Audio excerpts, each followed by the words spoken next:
Magandang gabi po. Nandito po tayo sa isang tindahan ng sari-sari. May tinda siyang saging, itlog, mga delata. Tayo po ay mag-interview sa kanya. Tara po, ako po yun yung samahan. Maraming salamat po. Magandang araw ate. Kamusta ka? Kamusta yung pagtitinda mo ng saging? Hindi naman, minsan matuman. Itong mga paninda mo, sa'yo yan? Lahat yan? Oh, bago lang to. Bago lang. Bago ka lang nagtitinda dito. Yung yung kinikita mo dito, sumasapat ba sa pang-araw-araw niyo? Tama lang din kasi may Tara po natin pong bisitahin ng kanyang asawa na nagda-dialysis at makikipagkwentuhan po tayo sa kanila. Thank you po. Kamusta po? Magandang gabi po, kuya. Kamusta ka po, kuya? tsaka nagkaroon din ng katarata yung mata niya. Hindi na rin siya ngayon makakakita. Both side? Naawaan kasi. Ano bang sakit niya? Sa kidney. Kidney failure? Ano, hindi na nagpa-function yung niya? Kidney niya? Ito po si kuya po pala, asawa ni ate yung binisita natin sa kanilang munting tindahan. Ito po yung kanilang pinagkukuhanan ng pang-araw-araw na pangangailangan na sa pang-dialysis ni sir. Sir, kamusta naman po kayo ngayon? Okay naman. Sa awa ng Diyos nakakaraos. Ano yung mata niya? Operahan? Operahan sana kaso kailangan pa namin ng GL. Hindi po kayo nakakalapit pa sa ibang ano.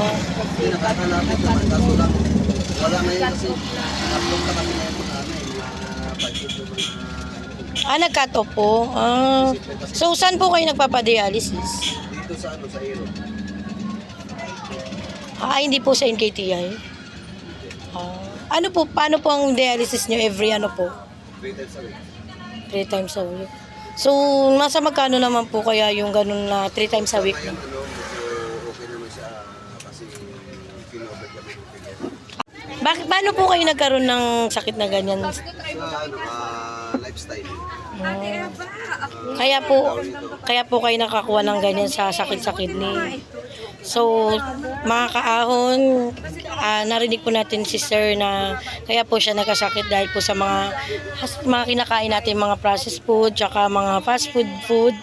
Kaya po, ingatan po natin ang ating mga sarili. Mas kung mataas yung cholesterol level ng mga baboy, mas lalo na yung taba ng ang balat ng manok. Mas mataas yung cholesterol. Yung bunso ko, paborito pa naman yung paborito pa naman yung paborito ko talaga yung balat lang. pag malutong. Oo, yung balat. Paborito ko yun. Kasi nung may tindahan kami sa Valenzuela, ang may doon, may nagpiprito na puro lang balat saka mga balon-balunan. Oo nga. Meron din dito sa circle. Minsan makakaubos ako niya ng 10 stick na yan. Uy, Ginoo. Yung manok dito, yung nagtitinda, yung manok sa gilid natin. Dito. Oo. Kaya, pagka, yun sinasabi ko nga, once na healthy pa yung, okay naman kumain ng mga, mga non-healthy diet o non-healthy food, pero wag lang parati. Minsan-minsan lang po. Minsan-minsan lang. Hindi naman sabi na bawal. Pero pag pinirme mo kasi yan, wala ka na makukuha na sustansya din, yung mga processed food. Yan po, makakuha po tayo ng lesson learned po kay kuya dahil po sa iwas sa mga energy drink. dahil po sa mga pagkain na hindi dapat sa katawan, nagiging sanhi po yan siya ng sakit. Mas okay pa nga magulay-gulay kayo kung kaya nyo. Nakakuha po tayo ng magandang aral sa kalagayan po ni kuya. Kaya po, ang payo po ni kuya, kumain po tayo palagi ng gulay upang makaiwas tayo sa anumang mga sakit. Kaya po si kuya kahit papano po, kahit ganyan po ang kalagayan niya, tumutulong pa rin po siya sa kanyang asawa na magtinda sa kanilang maliit na tindahan. Ang kasi Nawa po ay may tumulong po kay kuya sa paggagamot niya sa dialysis. Siya po ay may katarata. Sa katarata niya, nabulag na po ang kanyang dalawang mata. Ito po ang maliit niyang tindahan. Sana po sa makakapanood po nitong video na to ay magkaroon po sila ng biyaya na darating sa kanila. Para po maibsan po ang kanilang pangangailangan sa panggamot.